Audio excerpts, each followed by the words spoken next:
When James Wong first saw Kew Gardens, he thought he'd gone to heaven. The ethnobotanist, born and raised in Singapore, studies the relationship between plants and people. He ended up training at Kew, turning a lifelong love of plants into a career and a mission. Plants offer us everything. They offer us the air we breathe, the medicines we use, the clothes we're wearing, the food we eat, the perfume we're wearing.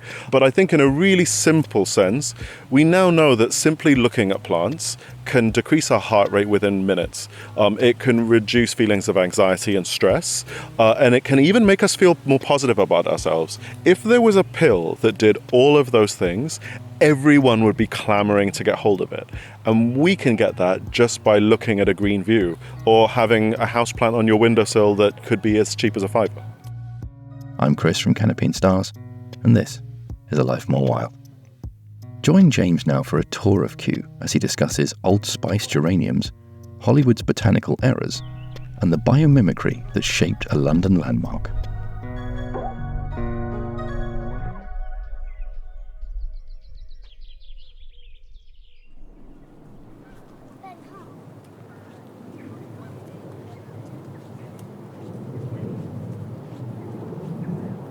The first time I came to Kew Gardens, I'd read about it, I'd heard about it, but I'd never been here before. I grew up on the other side of the world in Singapore, and we came to visit my grandma in the UK, and my mum took me when I was 8, and I remember walking into one of the glass houses and just going, "Mum, is this what heaven looks like?"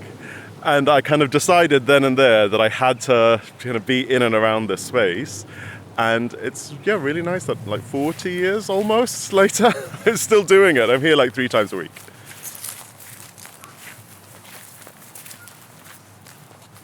So we're starting into the area that I really should know the name of, but I don't. It's a Himalayan woodlandy area right in the centre of Kew. And it's this one part out of the hustle and bustle of where everyone else has come and taking selfies. No one ever seems to come here. It's like a secret oasis right in the centre.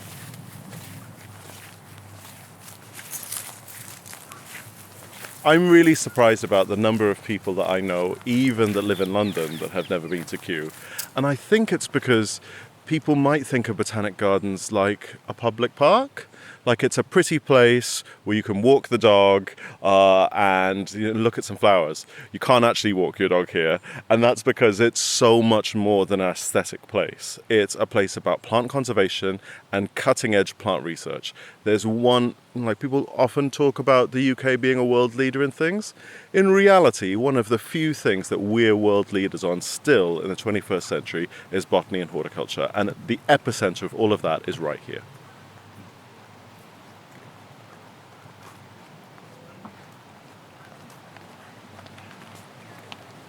My specific training is as an ethnobotanist, and that's essentially a plant scientist that specifically looks at human plant use. There's lots of specialisms within botany, but what I find is fascinating is that kind of when plants come up against humans and humans decide they want to have a use for them.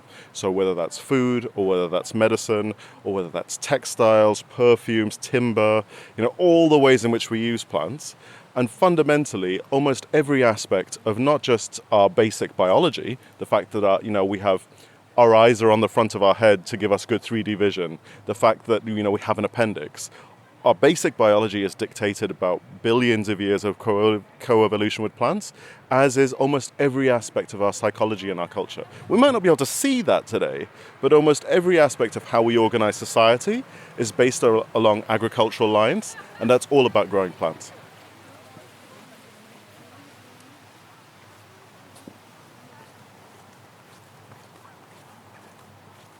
I think one of the reasons that definitely helped spur my interest in plants was growing up in Southeast Asia. And that's for 2 reasons. Firstly, I think you can only be interested in things you come into contact with. And just because of the climate, you come into contact with plants a lot more. So you can sow tomatoes any day of the year. I used to get these British gardening books that say you have a 6-week window in which you can sow tomatoes. And it's just so liberating to be able to grow anything, any time of year. And also being in a cultural context where people still use plants. Plants aren't a quaint hobby for middle-class people. They're not outdoor kind of soft furnishings. They are solutions to everyday problems. So if you've got a headache, head out into the garden. If you're trying to figure out what to have for lunch today, head out into the garden.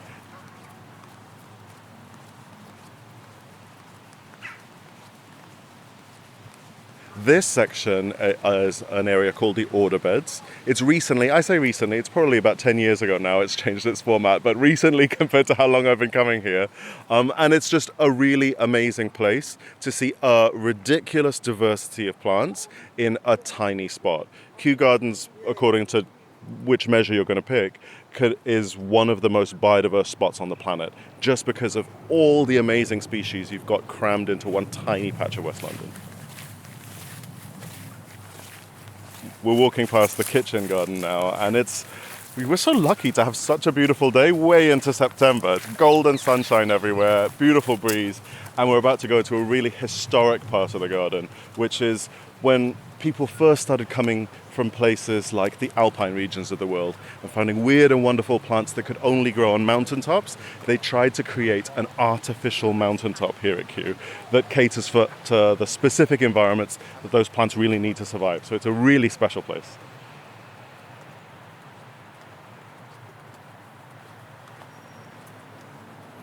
I think one of the big downsides to being a botanist is that I think it becomes all-consuming. At least it's all-consuming for me.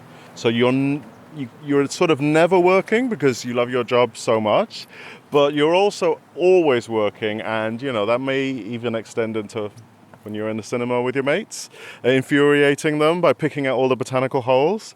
So, I mean, almost every aspect of Hollywood gets plants wrong, and really resoundingly wrong. So you'll be watching something like Indiana Jones and Kingdom of the Crystal Skull. I think they're meant to be in Peru, and they're driving through an environment, and it's meant to be the Amazon rainforest. And then every twist and turn they go to, there's an artichoke. It's always the same artichoke plant, cut and pasted out, stuck. And then this Jeep runs over the same artichoke plant in 15 locations with the exact same number of fruit on it 100 times. Or you'll watch Jurassic Park, as I did when I was 13 years old. It first came out and blew my mind. And I wanted to become a botanist because of Dr. Ellie Sattler, who could, administer antibiotics to a triceratops, or could instantly look at extinct plants and say whether they're toxic or not. We actually can't even tell today whether certain plants are toxic or not, because the only way to know whether something's toxic is to run a clinical trial and intentionally poison people with them. So, for very good reasons, we don't do very many of those trials. So, establishing toxicity is notoriously hard, let alone from a plant you've never seen before, that you only know from the fossil record.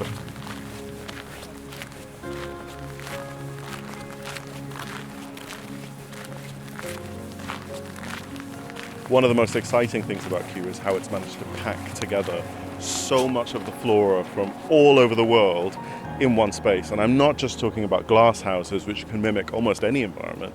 It's how that's done outside.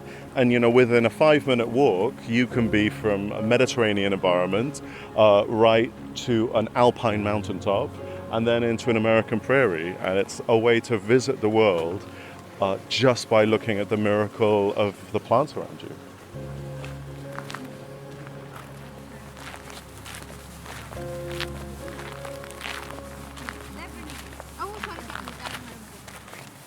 The first thing I ever really did in media when I stopped actually working at Kew Gardens was a BBC show called Grow Your Own Drugs, which is a very long time ago now. And I thought it was really important for people to be able to engage with plants in a much more meaningful way than just finding them beautiful, which is the standard way that we talk about plants in the UK, as just decorative objects, but actually useful and functional ones.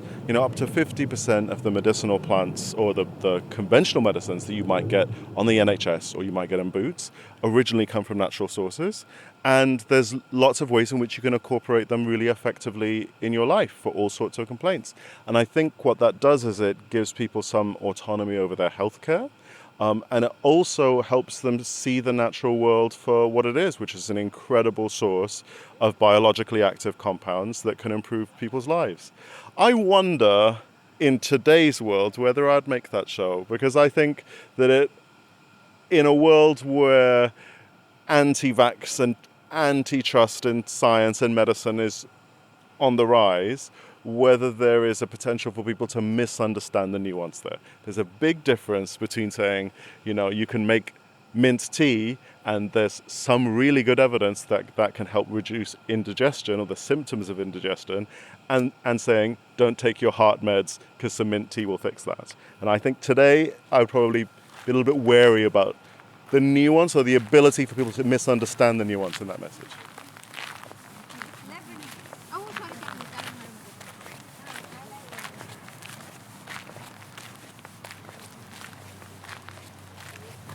We're about to step into one of my favorite areas of Kew, and it's not just because it's indoors and protected against all weathers. It's also spectacularly beautiful.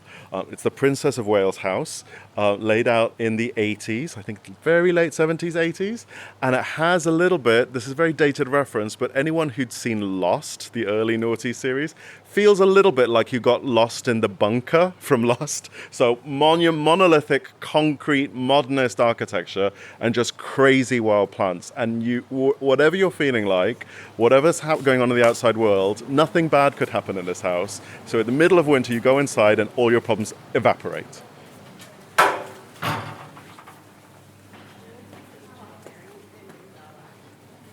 Feel you need to hush, it's like going into a cathedral.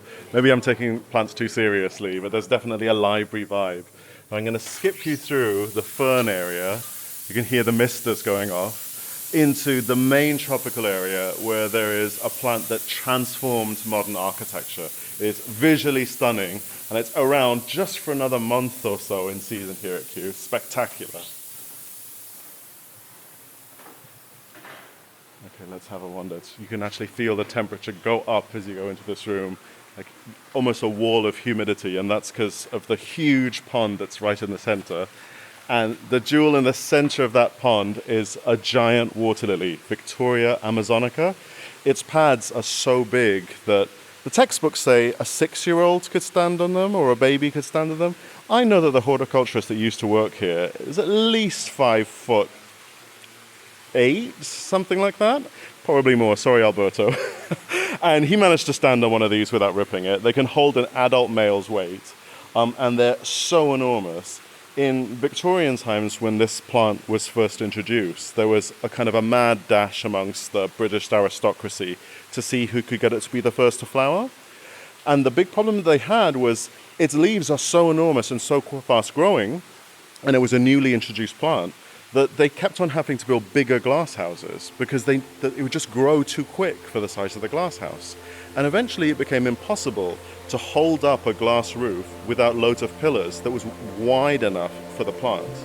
And astonishingly, the engineering solution that allowed them to be able to create a huge glass expanse without pillars was the underside of the leaf.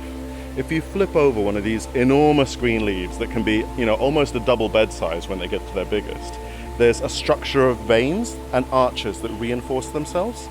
And it was inspired by that structure that they first created the Crystal Palace in London. And essentially almost every large building you see today without pillars started with the Crystal Palace, and that started with the race to grow a giant water lily and the structure of the leaves underneath.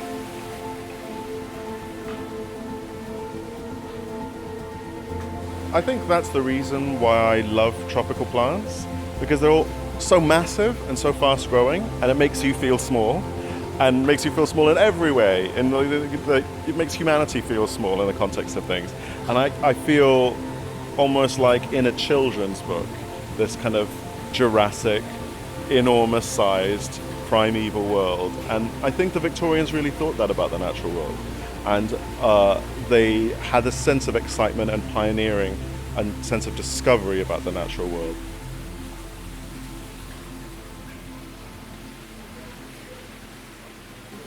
So I'm going to take you through to the more arid environments, which on a day like today are a little bit cooler.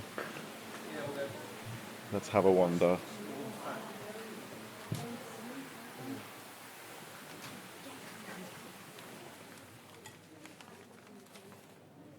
Oh, but massive drop in temperature, and we've stepped into an area that used to be the Canary Islands, but is now Madagascar. That's the wonderful thing that plants can do for you, with a whole range of plants, including actually quite a common bedding plant that you see outside in the UK all the time, the Madagascar periwinkle. Beautiful pink or white flowers. It's used in hanging baskets, and it's also used to treat certain types of cancer. I think that because it's so pretty, as you're having your pine and seeing it in a window box, you probably never make the connection that it also has this incredible alternative use. And the same people who might be seeing that plant every day might think that plants don't have a role in modern medicine anymore.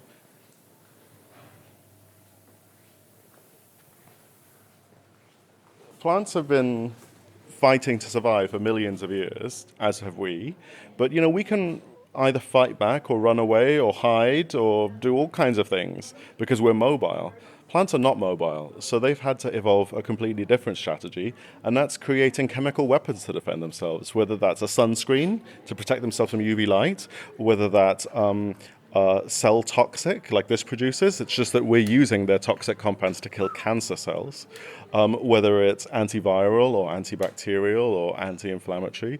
They've had to come up with these incredible compounds. So if you're bioprospecting, if you're trying to find a biologically active compound that actually does have some effect on the human body, you can create it in a lab, and it's a very efficient way of doing things. But the natural world is a really great place to start because a random lottery has been working for billions of years to come up with these compounds, and sometimes they're already there.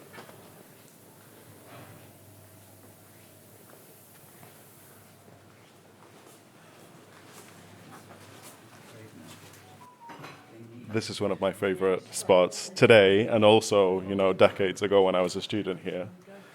Right at one of the entrances of the house, there's a South African area, and in it there's lots of pelargoniums, or what people would more commonly probably refer to as geraniums. And they look like the kind of thing that you would have in a hanging basket, and many of them are.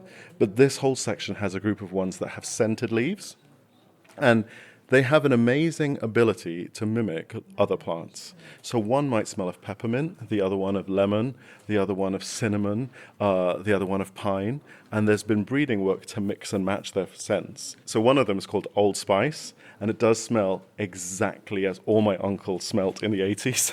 There's one called Cola Bottles, and it's not cola the drink, it's 100% the rip-off gummy candy scent. And by mixing and matching and through breeding, creating all of these different compounds and then crossing them, they've come up with almost every scent imaginable. And it is just kind of a weirdly fascinating and relaxing scratch and sniff exercise. There's one that's just like black currants. In fact, most natural rose flavoring or rose scent that doesn't come from roses really comes from rose geranium, because it produces way more of this rosy scented compounds for a much cheaper price than actual roses do. It's amazing how smell triggers memory. I'm instantly about 7 years old at my neighbor's house in Singapore, who used to make a drink called bandung, which is rose syrup in milk, artificially flavored fluorescent pink rose syrup. And it's exactly that. It's kind of bubblegum Barbie pink, really sickeningly sweet Turkish delight in a wonderful way.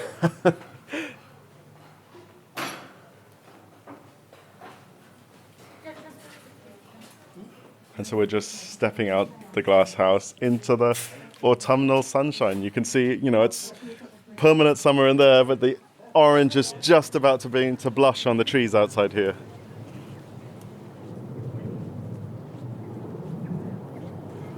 I don't have a garden at all, and people find that surprising. I think if you're born in my generation, it's really not that surprising.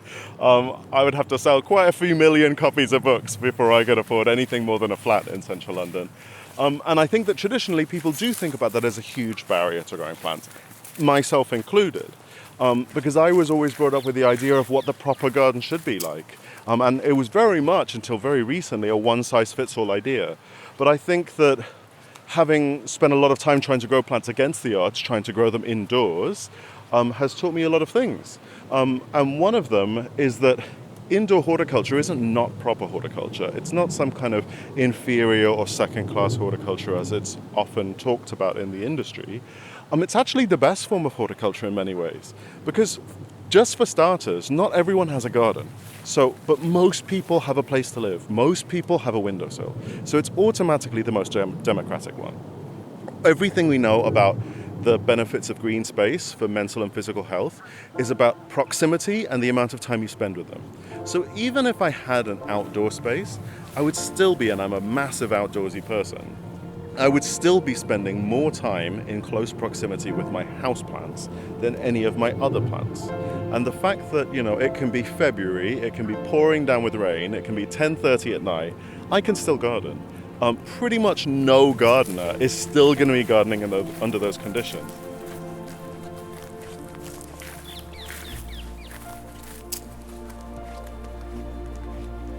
Well, one of the first questions I always get when people find out I'm a botanist, if it's a cab driver or just random stranger down the pub, is, why are you interested in plants? What made you first interested in them? And I think that's a really surprising and quite revealing question about how people think about plants, because no one's ever asked my football mad brother, have you ever been interested in, what was the trigger? Did you have a really influential teacher? Did the love of football run in your family? They're the questions I get about plants. But plants are the most fundamental, fascinating aspect of our universe. They're the solution to almost every problem that faces humanity, from climate change to species loss to food security. I kind of think it's weird that people aren't interested in plants. It's kind of the other way around to me. But I've been fascinated with them since I can remember. I can't remember a point of my life where I didn't find plants fascinating.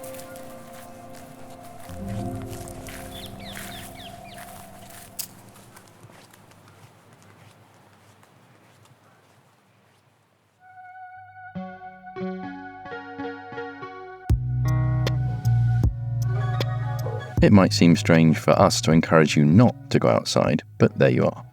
It's perfectly possible to develop a deep love of plants and your own useful garden on a couple of shelves and window ledges.